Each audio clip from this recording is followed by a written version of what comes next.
La parole de Dieu est une lampe à nos pieds. Elle nous éclaire, elle nous édifie, elle nous donne la capacité de mieux comprendre les choses. J'ai encore compris une chose en lisant la parole, c'est que il n'y a pas de victoire sans guerre.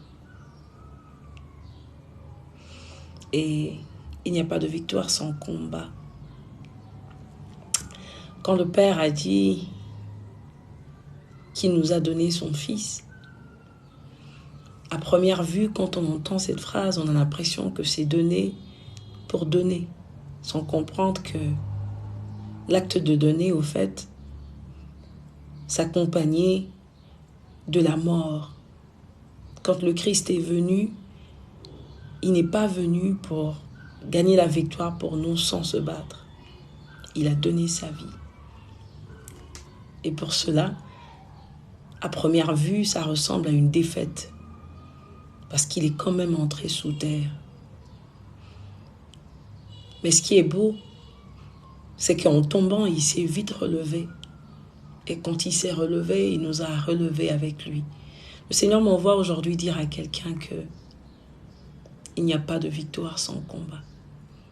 Et que dans le combat, on peut recevoir quelques coups. Cela nous rend simplement plus forts. En sortant de là, tu ne sortiras pas seulement avec la victoire, mais tu sortiras avec des coups et des cicatrices qui te permettront de pouvoir raconter ton histoire et de permettre à quelqu'un d'avoir de l'espoir. Je suis venu t'annoncer aujourd'hui, je suis venu te demander de ne pas te décourager devant ce que tu traverses en ce moment-ci. Dieu sait pourquoi il a permis. Il sait pourquoi tu n'as pas reçu cette chose de manière facile. Il sait pourquoi tu passes par autant d'épreuves avant de devenir ce qu'il a dit que tu seras. Prends courage. Il a dit à Josué, prends courage, alors qu'il avait déjà promis Canaan.